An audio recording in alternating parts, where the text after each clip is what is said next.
Hello, I'm Rodger Citron. I'm a professor at Toro Law Center, and this is a Toro Law Review podcast. Our guest today is Professor Robert Tsai. He is a professor at Boston University Law School.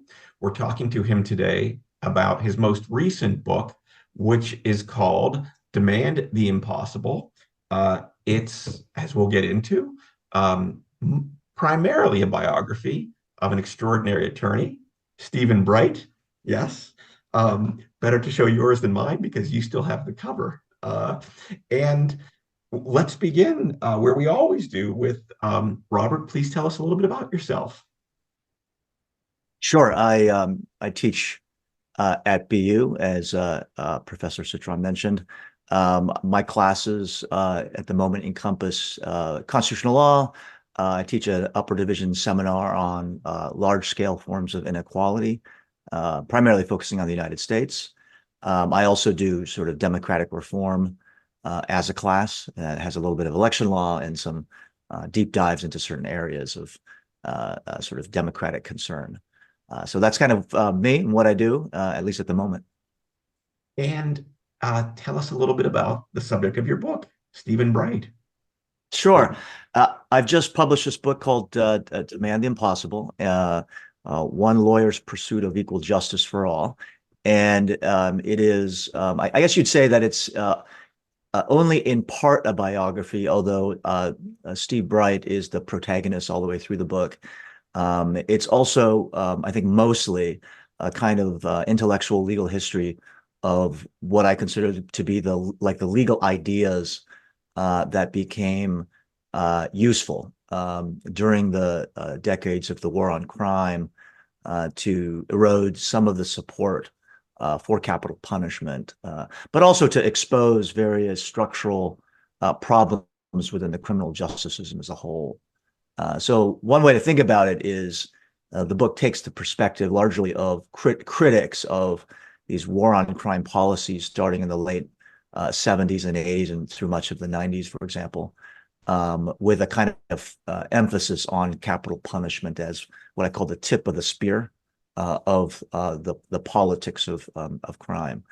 So that's kind of another way to look at it. Although a lot of people who have heard something about Steve Bright, or whether they've had a class with him or been a cooperating attorney on one of his cases, or just heard him speak, he's a very a memorable lecturer, and I run into people all the time who've just heard him speak at a single occasion and said, "I was inspired by that one speech to become a public defender or something," which is pretty a pretty great oratorical gift. So that's what the book is about. And when did you first encounter Steve Bright? It's a funny story. I was in law school at Yale. I would say probably 2 or 3 years after he began teaching there as a Skelly Wright Fellow. And it's kind of an interesting story if you're interested, we can go into this, but about how he kind of winds up in the hallowed halls of Yale Law School. But so I was there, and I was actually supposed to take his class, and then I got into a different seminar at the last minute, and so got out of Bright's class, and sort of always regretted having done that because I had heard, even after a couple of years of teaching, that he was just an incredible teacher, just real cases, real problems in the law, and as Guido Calabresi told me in an interview, this is a former dean of Yale Law School. Bright quickly became the moral center of the institution, even though they never gave him tenure and he didn't really write enough and so forth. But which is a pretty remarkable thing. In other words, he sort of starts teaching there, and they can never get rid of him. And that was in the 90s. He's still teaching there now, in fact. I have to ask, what was the class that you dropped? Yeah, it's his classical. Yeah, it's you mean the one I took instead? Yes.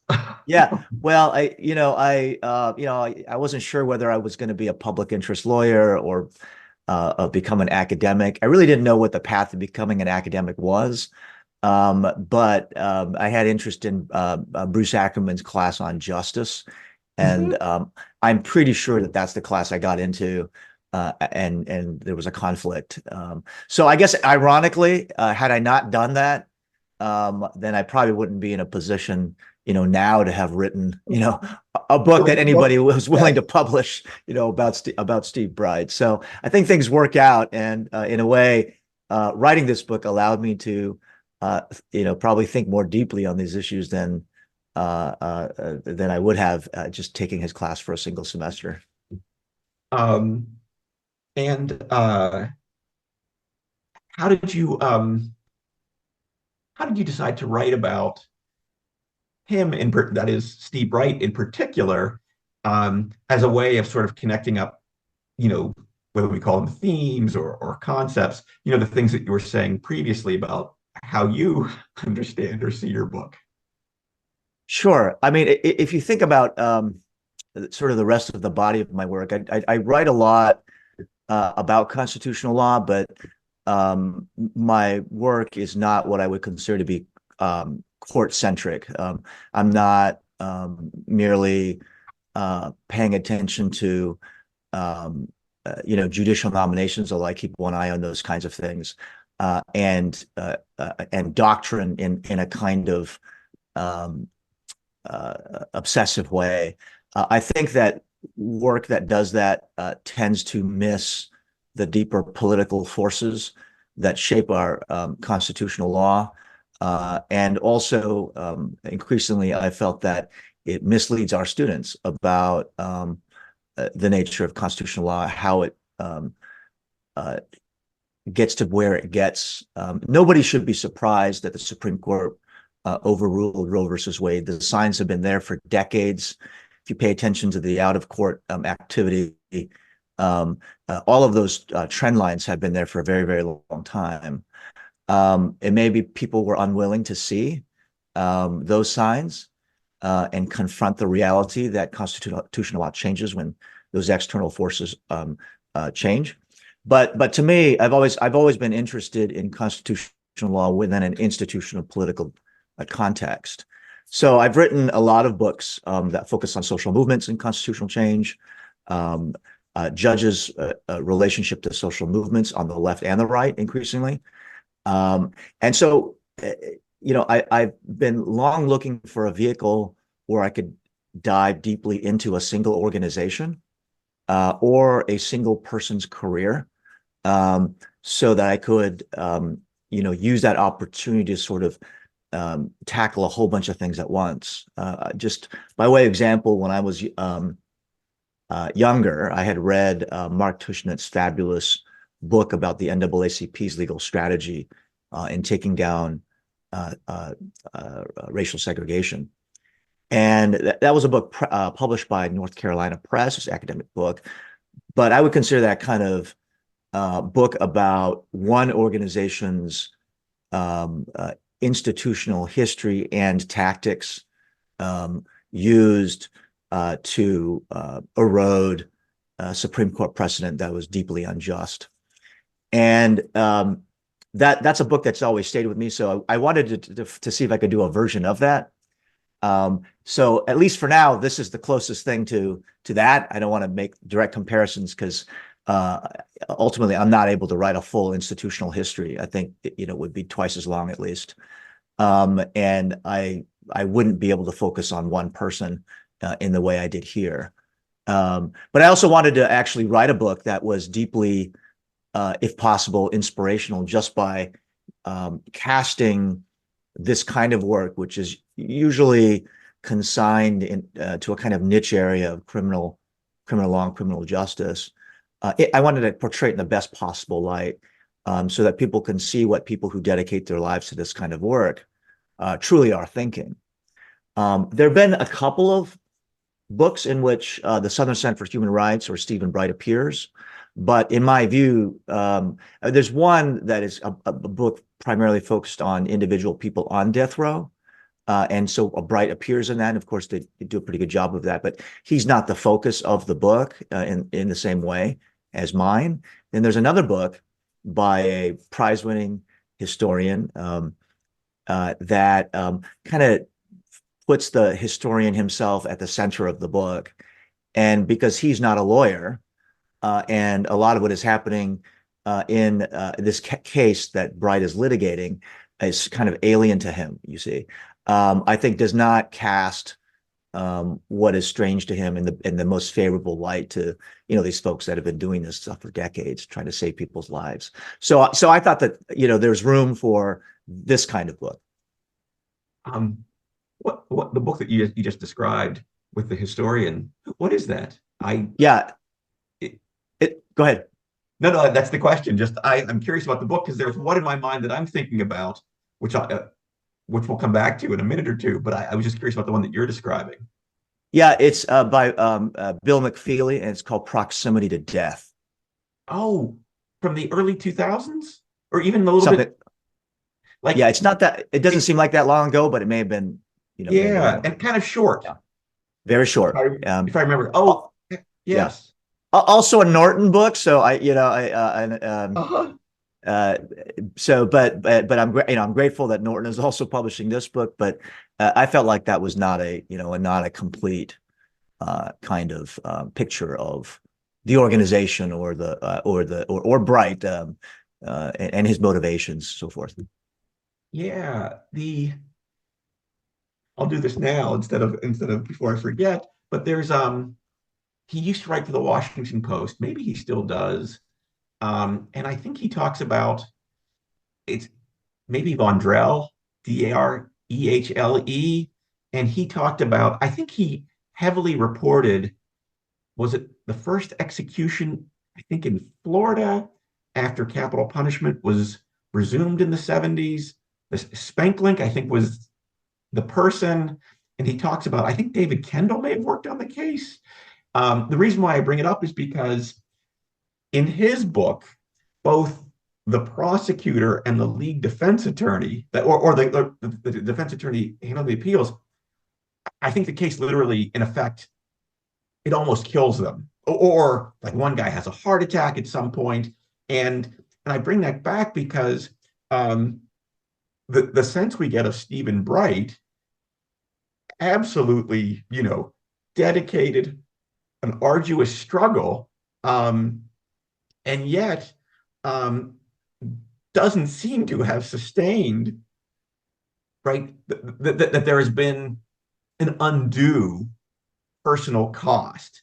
And so I don't know if that's either something that is in the book and I'm missing it, or in fact, Stephen Bright has managed to, preserve himself to keep doing these things. I mean, he did the job, but he did it for 30 years. And so maybe the question to ask is, what did all this time doing these cases, how did it affect Stephen Bright? And what's your sense of that, and how did that tie in? It's a great question. It's a question I posed to him in our series of interviews, and I try to get at the hard questions in different kinds of ways. He is an incredibly amiable person, and but he is not willing to be sort of openly emotional about the sort of personal psychological costs of, for example, seeing your two of your first early clients executed, and this happens pretty early on in his career. He is all about the work, and he has often sort of just pushed deep down any kind of personal unhappiness experienced through this. But he also, I think, carries himself and speaks with a kind of what I describe as a barely contained sense of outrage when he talks about the criminal justice system, especially the structural inequalities that are often exploited by those who want to get someone along a sentence or to get someone to a death sentence. I ask other people about it, and I get a little bit more insight, of course. They tell me that there have been these moments where they have these conversations, but Bright is the kind of person who won't let you dwell on, the loss of a client or a demoralizing decision that comes down. By the way, this is one of the reasons why also I wrote the book, is because there's a kind of sense of unhappiness, um, uh, disillusionment with institutions. I think that is fairly widespread with the Supreme Court. Now, I think, some of that is quite deserved, but that doesn't necessarily mean that there's nothing that one can do to change the law or to help clients. And one way to remember there are things that one can do is to look at a situation in the past when people experience even worse, odds in trying to help people. And this was a moment when the Supreme Court allows executions to resume after the decision of Gregg versus Georgia, where, in the I call them the death penalty enthusiastic states, people are being rushed to death row after incredibly short trials, no resources for the defense, court-appointed lawyers who know nothing about criminal law, insurance lawyers, tax lawyers. You have all-white juries sometimes in the Deep South, oftentimes, particularly when there's a Black defendant or a white victim in the case. Imagine being a lawyer in that situation, even more difficult in some ways than some of the things that people talk about today.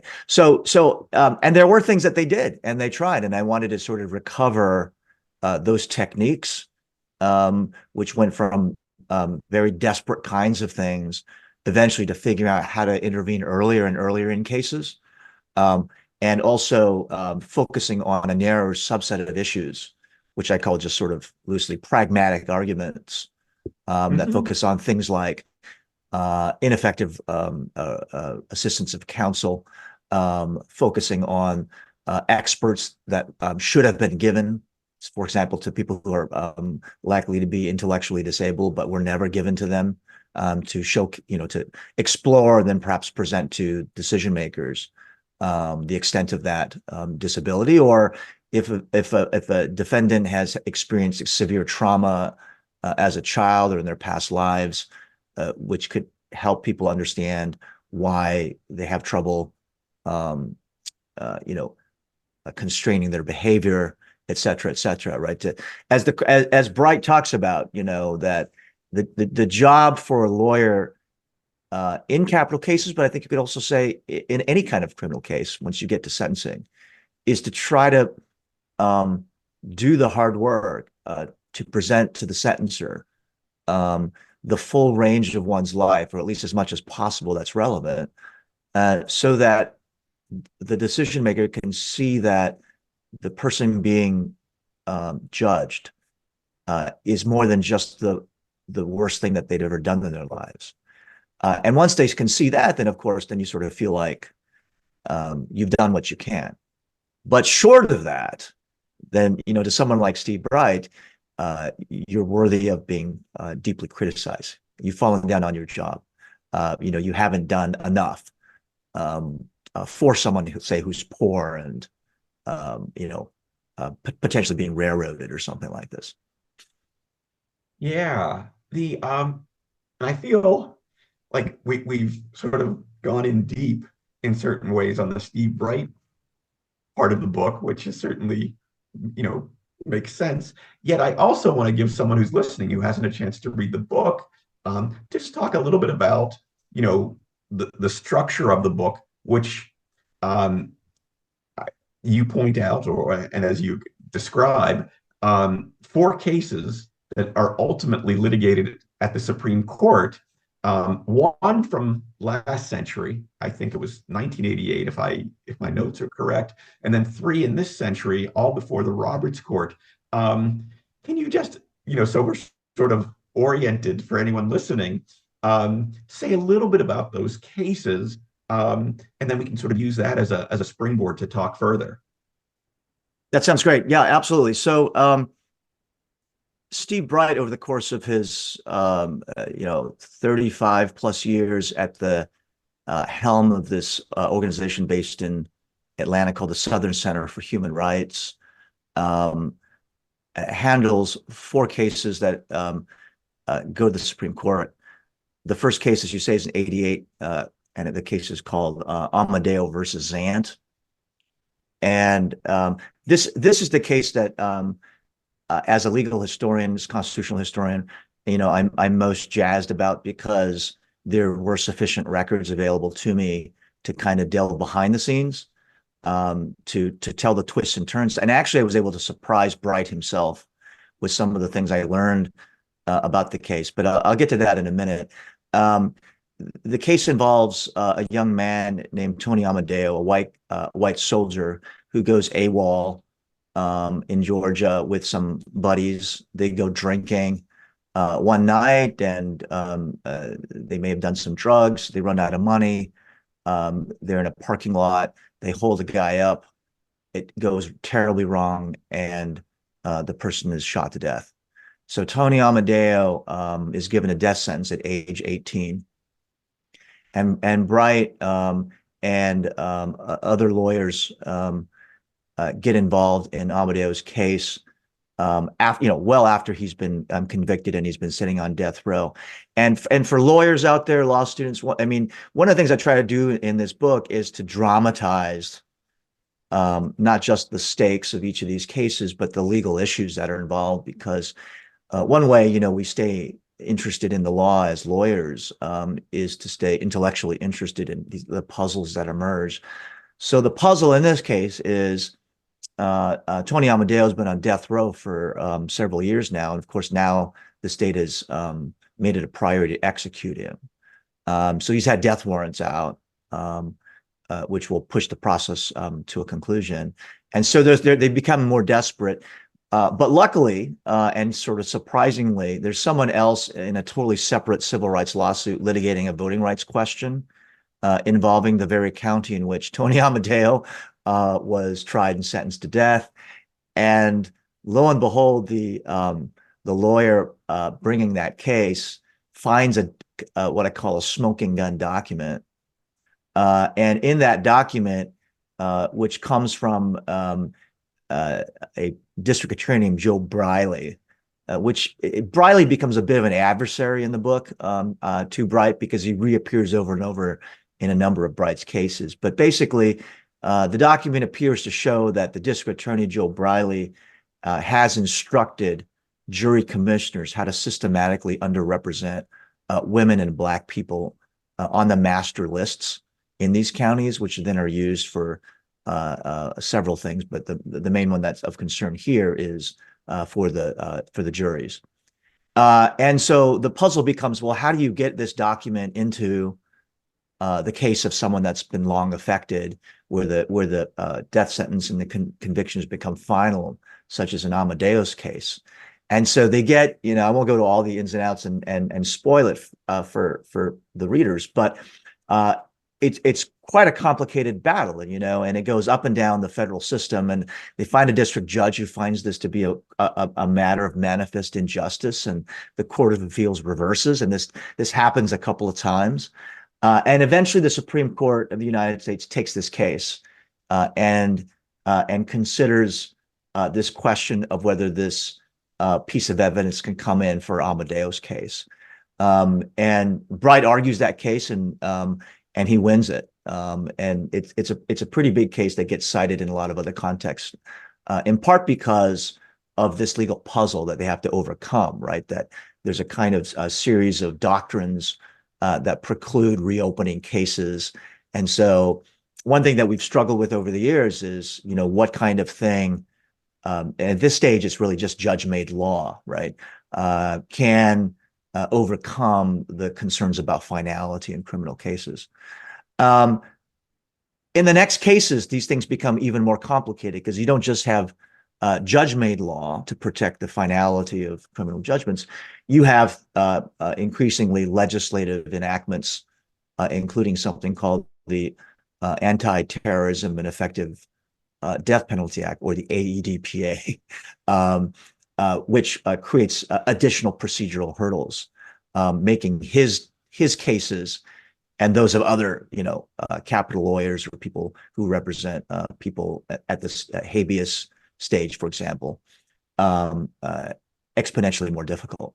So next two cases, just very briefly then, and I won't spend quite as much time here, involve peremptory challenges. So you still have the problem, which I think is a structural one, but others have described as a bad apple problem. So, and that is, it's still a problem of the manipulations by the state of the demographics of a jury to increase the probability of conviction and at least in the capital cases, the probability of a death sentence. So the next two cases involve the use of peremptory strikes by prosecutors. And here, traditionally, and then as a matter of statute later, each side in these kinds of cases, in criminal cases, are allowed a certain number of, no excuse need to be given, opportunities to eliminate jurors. This is long thought to be just a matter of procedural justice, to just give people these kinds of things. But with this kind of discretion, we quickly learned that discretion can be abused. And so in these kinds of cases where a prosecutor is really committed to trying to secure a death sentence, we see over and over in Bright's cases and other cases involving states that are death penalty enthusiasts, efforts to manufacture all white juries, because empirically we know that a jury with more men, particularly more white men, are more likely to be retributist in their kind of receptivity to the prosecutor's arguments. So the next two cases involve just that. Like you've got African-American defendant in both of these cases, and the allegations are that the prosecutors try to eliminate as many African-American jurors from the trial as possible. Happy to go into either one of those further if you want to. There's some other interesting things about, for example, the Snyder versus Louisiana case, where there are also allegations, or let's put this evidence of other evidence of bias, because the prosecutor also went around calling that case his O.J. Simpson case.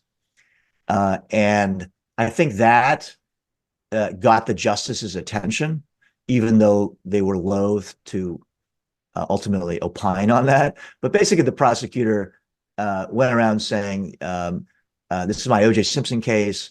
And when the defense objected and wanted to, they wanted the judge to sort of instruct him not to talk about O.J. Simpson during the course of the trial, he promised he wouldn't. And then the judge basically didn't rule on the motion then. And then the prosecutor ultimately told the jury, O.J. Simpson got away with it, and Snyder should not. And you should send him that message that you can't come in, unlike Los Angeles, you can't come into, Louisiana and this parish and do the kind of thing that O.J. Simpson got away with. So there's evidence of, this sort of racially inflammatory rhetoric and appeal to the white jurors, a sort of primal urge to sort of protect their white kin and friends and this kind of a thing from the notion of the black beast, right? So this is, but the court never eventually gets into this, but it clearly has gotten their attention. The last case, just very briefly, is a case in which the ADPA is front and center, and it creates the biggest procedural obstacle to even getting to the merits of the question. But what we have is someone who looks like they have brain damage.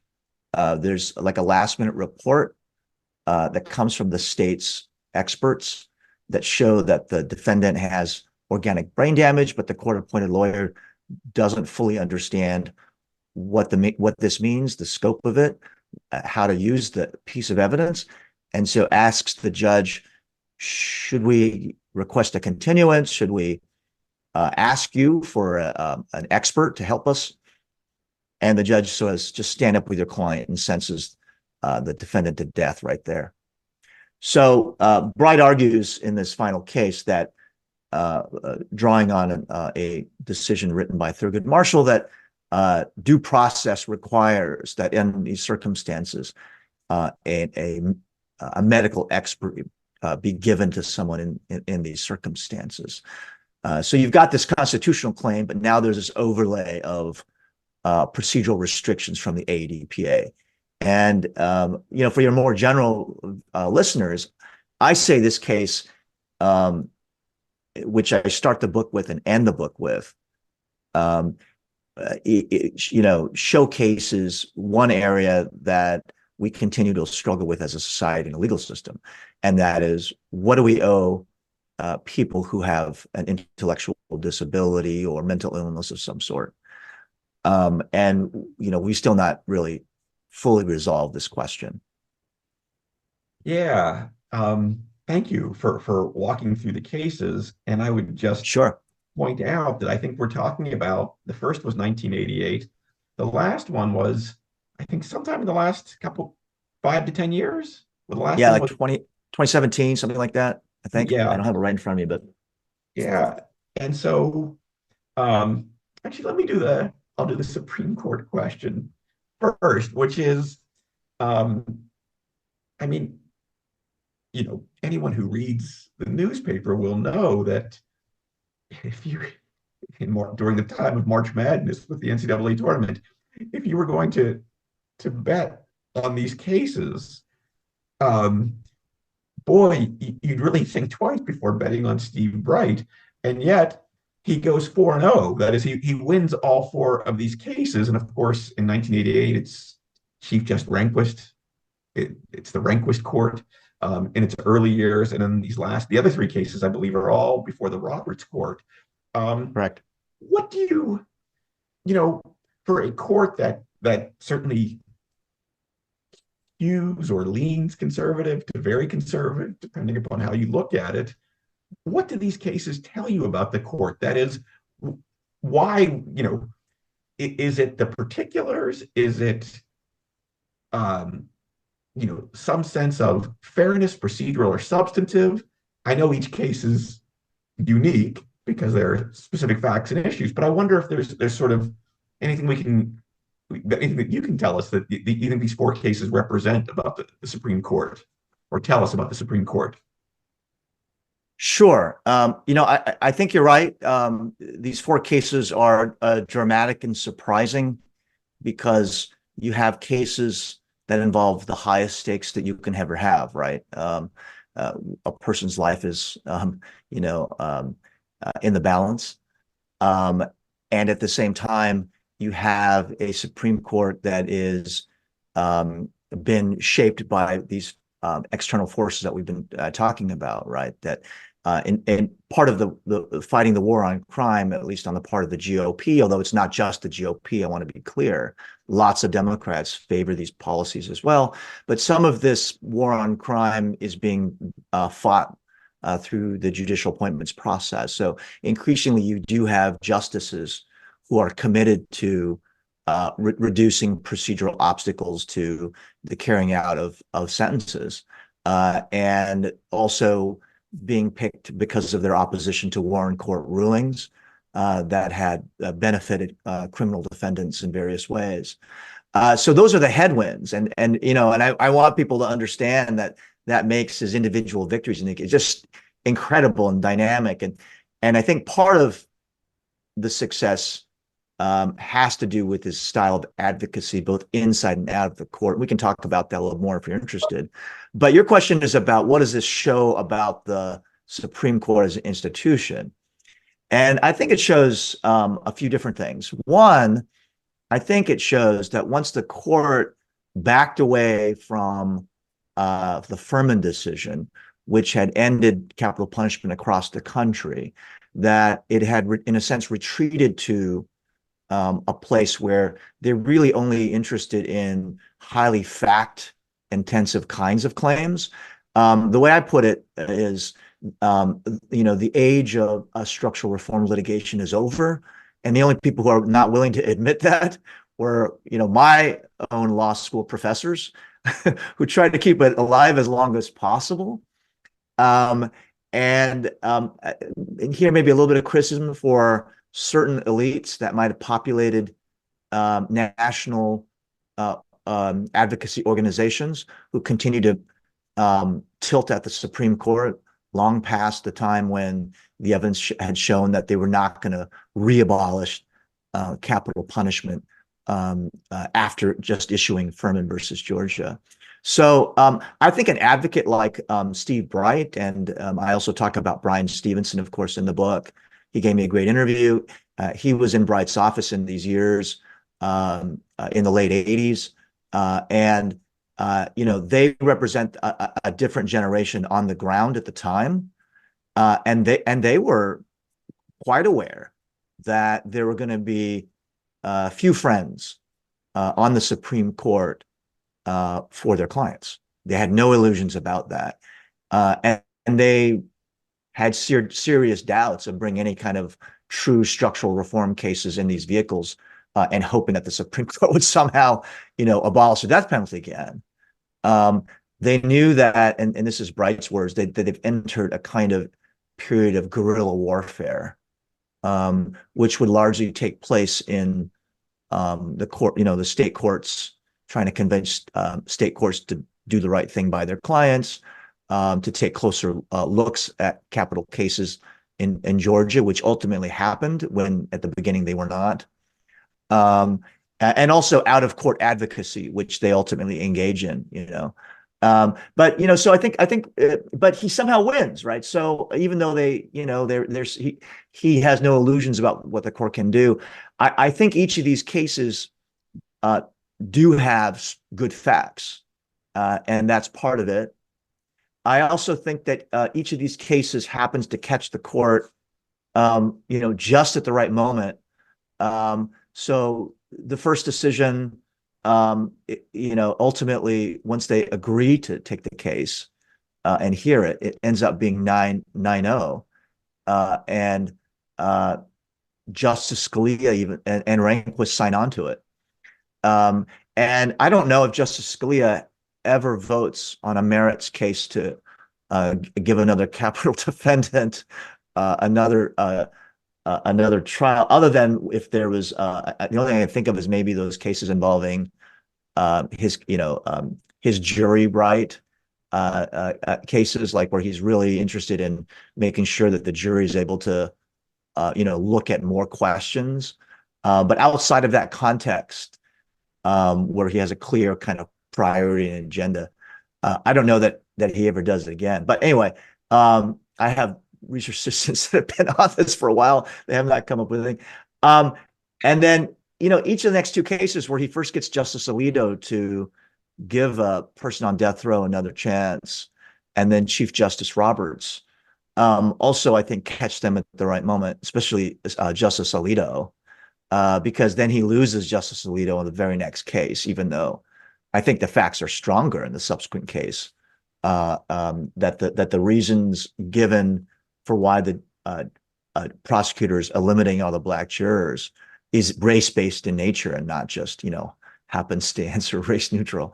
By then, Alito, I think, is what I say is the consolidation of the more conservative justices has probably become a little bit more complete in certain areas like criminal questions.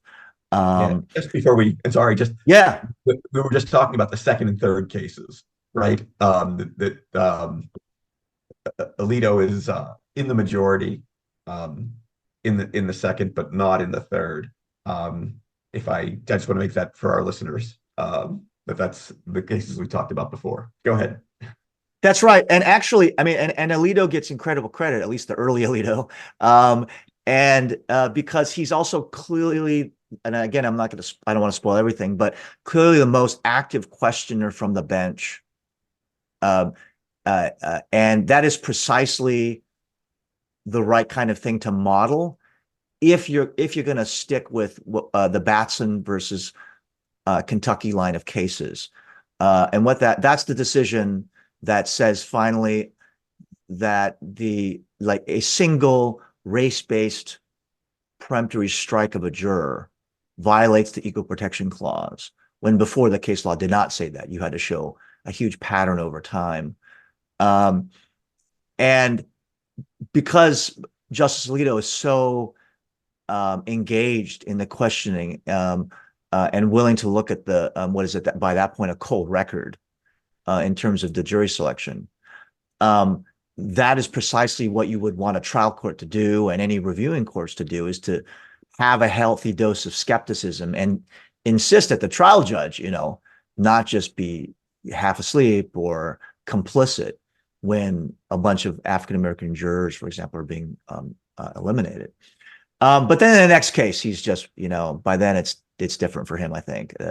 Concerns about finality, states' rights, really, I don't know if it's his ideological priors or he just has lost interest in some of these things. He's interested in other things, but so I don't have a single explanation for that. But it's quite clear that he, this is not the same kind of I think orientation about these kinds of things. Yeah, and then we can turn the focus, if you will, to Steve Bright and Brian Stevenson, in that because I think perhaps the most salient point I pull out from what we've just been talking about is the fact intensive procedural fairness aspect of the appeals. And this is, I fall into the trap all the time when I teach, which is to credit the court, when in fact, right, the court is just hearing the cases. That is, I want to make sure that we give credit where it's due to the lawyers bringing the cases and arriving at a strategy in this broadly speaking, post-Furman time. That is, and it's really, it is, speaking perhaps to my students and to others, if who are going to litigate at some point or are already litigating, I mean, the factual investigation in these cases is really, really thorough, thoughtful, and impressive. And so I just, I want to give you the chance to say a little bit more about the lawyers and how they approached these cases and what they did to produce the results we've been talking about.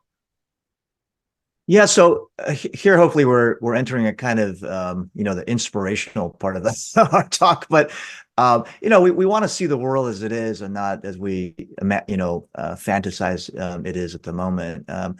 We want to hope that we can get to a better place with the legal system, but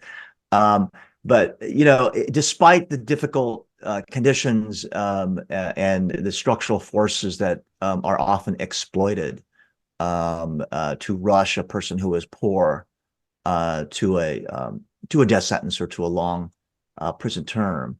I think you're right. You've got these stories in my book, which I hope people do see as inspirational examples of a kind of relentless and courageous advocacy when it's just too easy to just, be a cog in the system and become demoralized. It's not easy to do what these folks did, but I do think it is important to see that it's possible, because once you don't think it's possible, that's when you begin to sort of cut corners and become the kinds of lawyers that Steve Bright basically castigates. So one of the things I point out in the book is he reserves his rage and scorn for the lawyer who falls asleep or knows that there is a witness that can be helpful and then never bothers to interview them or hunt them down, or tries to oratorically distinguish himself or herself from the client in front of the jury because they already so despise their own client. All of these things he thinks are the greatest kinds of betrayals of our adversarial system of justice. When the person who's representing the poor just simply is basically doing the state's job for them, and so, so how do they not sort of give in to their despair, like these people that he's constantly screaming about? And I think that what you're absolutely right to say that they show this sort of imaginative way of trying to build up cases, and sometimes they start all over. Like one of the cases that it's one of the first, I think, three cases that ever takes as a lawyer, as a capital lawyer. He holds for decades, and he eventually gets to a life sentence for that client. And they basically reinvestigate the crime because they think that the lawyer who was represented originally was too overworked, had too many cases to do it, and then also found it hard to work with his client, and so didn't really do much advocacy after that. And so they reinvestigated the crime and they recontacted as many people as they could. They talked to people from the client's past so they could present any kind of negative experiences to help explain why the person became the person they became. And that's the kind of advocacy that a person with means gets, right? So O.J. Simpson, who's come up already in a conversation, there was no risk, no realistic risk that he would ever face the death penalty, because his lawyers would have been doing all of that work just in case, and also prepared to convince the prosecution that was not worth it ultimately, to risk some kind of an acquittal or something just because he was seeking death. And in case after case, it's like that for people with means. And so Bride believes that doing this kind of work means approximating as much as you can, right? That sort of advocacy. And so, I mean, I guess one good example is another good example of this, besides the one I just mentioned, is that this figure, Joe Briley, that we've been talking about, who had been going around bragging that he had put more people on Georgia's death row than any other prosecutor in the state history. There were long, rumors and statements that he cut corners. People could see the all-white juries, but nobody had done the work to prove it to a judge and persuade them that he'd been doing this his whole career. And one of the stories I tell, and again, I don't want to spoil it all, but Steve Bright and the student interns at the Southern Center for Human Rights and the staff and the cooperating lawyers, they do this work and they keep sticking it in cases, and eventually they're able to persuade federal judges to say that Briley's been doing this for years, which is pretty incredible. But I think that's the best evidence of what you can do, in a rather tight spot. Yeah. Yeah. No, I practiced law for a number of years before teaching, and it just that is the rigor of the investigation in those instances, going back and looking at the jury composition, in a broad set of cases, really, really impressed me. Really, really impressed me. The I guess I want to now turn to you a little bit before we, as we approach the finish line. And that is, I guess, two questions. One is, did your thinking about the death penalty change, evolve at all through writing the book? And and then I'll do the second question after we talk about this one. Yeah. I don't think my personal position on death penalty changed in writing the book. I can say that over the years, my personal opinion of the death penalty changed from when I was a young man and an enthusiastic proponent of it. I grew up in the Reagan years and was able to debate the death penalty as a high school student, and I thought my arguments were pretty good when I was trying to defend the morality of it. But it was also a kind of debate that was at a high level of generality, and I think that as I grew older and became confronted with the actual enforcement of capital punishment, and you start to see the disparities, and people talk about race a lot, and that's true. But I think even the greater underlying structural problem is the one of poverty and geographic difference. That uh, the poverty of the client puts them in just a significantly different posture, makes them much more vulnerable to this sentence. And then also the geographic disparity, which is totally random, right? In terms of, you commit a certain crime in the wrong jurisdiction, and you're exponentially more likely to be at risk of that. Whereas if you just committed the exact same crime against the exact same victim, another county or two over, then you would have zero risk.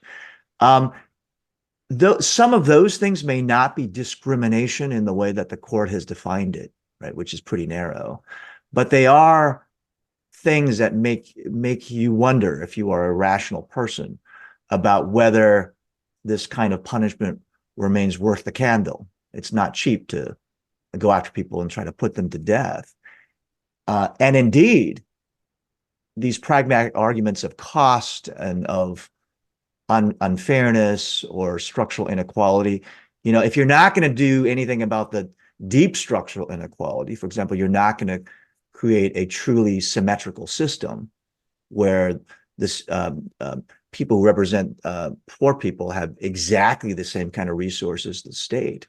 Within one place you could make some changes is eliminate certain kinds of punishments that you're not willing to accept anymore, given those deep inequalities. So I think that's kind of the place where I personally am. But I will say this: I didn't write this book primarily to persuade anybody that they should take this or that position about the morality of capital punishment. As a scholar, I think I mentioned before, I'm very interested in democratic politics and constitutional change that can be sustained. So I actually have no trouble as a constitutional theorist with the court changing its mind in reaction to sort of popular repudiation in some ways of its effort to try to abolish capital punishment nationwide. I think the Supreme Court justices that wanted to do so believed that they were following public opinion. They believed that America was in an abolitionist moment when they decided Furman. But then it turns out, I think, that they were kind of wrong about that. I think the public support for capital punishment has always been complicated. They didn't quite fully understand that, and then they kind of retreated. But I also think that retreat is the kind of thing we've seen in other areas, and it's just an institution that can't exist by itself, and can't enforce its own decrees, and can't make people swallow what they think is deeply problematic, and that covers all kinds of issues. Yeah, and this is for those of you who haven't had con law, right? I believe Furman was 1972 and Gregg was 1976. Just we've referred to both of those cases in the course of the conversation, so those are the dates. The second question I had about you, and your writing of the book, and this kind of came up when we were talking about it, the first case about what happened outside the convenience store, I believe it was.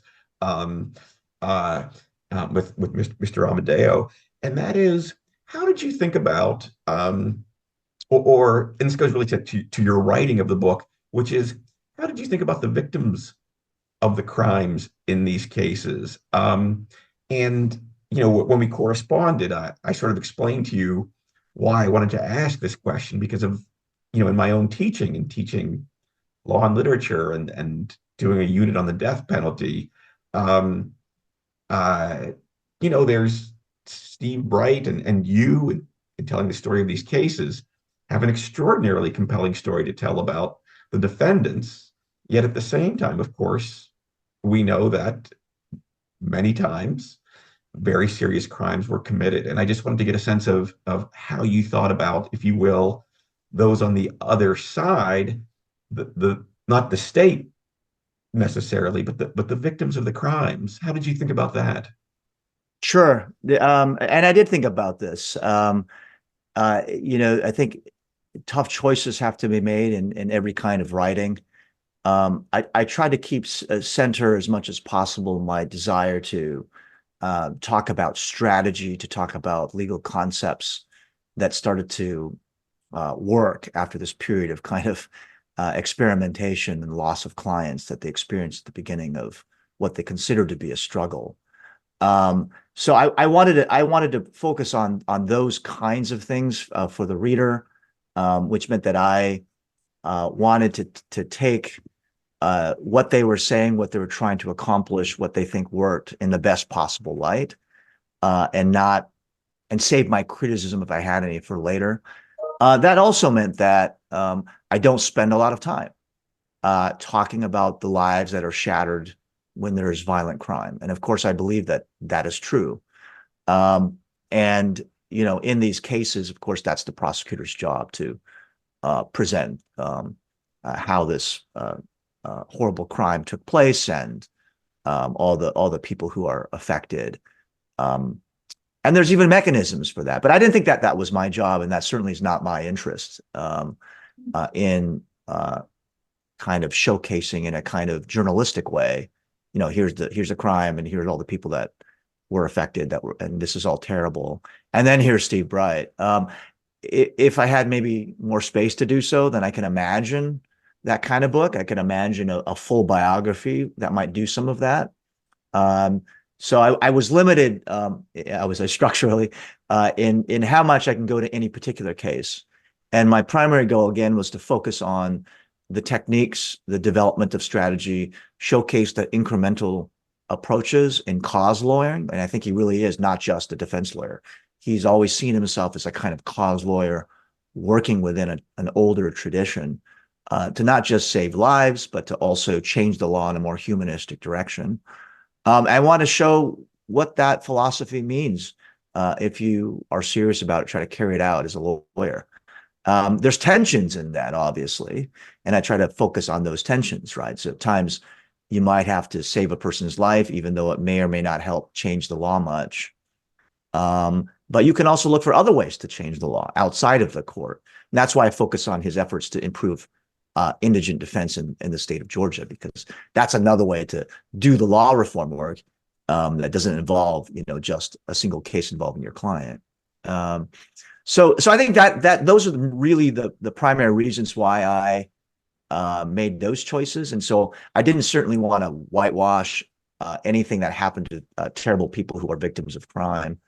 And so I made sure to share with readers what happened in those crimes. People are killed, but sometimes people are killed as a matter of terrorism or serial killing or intentional plans carried out over a long time. And then there are a lot of cases, and a lot of these cases represent the ones that Bright had tended to gravitate toward, which are people who get caught up in stupid circumstances, and they made horrible decisions in the spur of the moment. And those terrible decisions cost somebody their life. And then you have all these consequences, right? They get pulled into the system and so forth. And so that's kind of the way I thought about the book and why I wrote it the way I did. Yeah. No, thank you. I'm glad we talked about this point. The last question, and this is we're going to shift back towards the inspirational. This is I just have to ask, what did you find most impressive about Steve Bright? He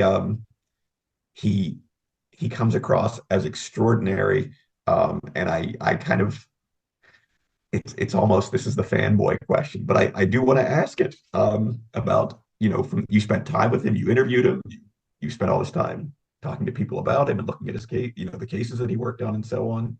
What impressed you the most about him? I do think that he actually believes that human beings have dignity. So he's one of those few people that I've met, and it if you've met someone who very much tries to live their beliefs, and it comes across in various ways when you get to know someone like Steve Bright. If you're his student, you learn that he always remembers your name. He tries to remember personal details about you, even those that you've forgotten yourself. He asks about your family.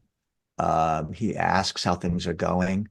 I just did a little talk with someone who was an 18-year-old paralegal at the Southern Center for Human Rights, who is now a law professor. And she said, man, she was at 18, 19, spending weeks at a time in Alabama investigating some of these cases. And, Bright would be in some other part of the country and call in and say, check in on each of them, make sure they were doing okay. And that was her kind of contact with him, So and then as we talked about, the way it comes across, if someone like Bright represents you, is they'll never give you up. He'll be with you till the very end, no matter what happens to you. And I've got some quotes in the book from people who, including Tony Amadeo, who maybe is the biggest success story, if you believe in the possibility of redemption. Is at 18 years old, he does this terrible thing. He winds up on death row for most of his life. He eventually gets a new trial, and then Bright eventually gets to a life sentence. I won't spoil all the legal drama there. And eventually, Amadeo is paroled. I mean, he never gets into trouble again in prison. He doesn't get in trouble again outside of prison. He's growing old now in Texas, working on a ranch, and actually he's helping to run the ranch, of all things. That's something that reflects Bright's belief in basic human dignity. He continues to stay in touch with Amadeo, and they dine together when they're in the same part of the world. So it's there's a lot of things that are impressive about Steve Bright as a lawyer. And if I were in real trouble, I would try to call him as quickly as I could. And I knew he would never give up on me, but it's that sense of a true belief in human dignity means that you have to live it out in every aspect of your dealings with somebody. That is, I think, is the most impressive. Yeah. Well, that's the perfect place to end.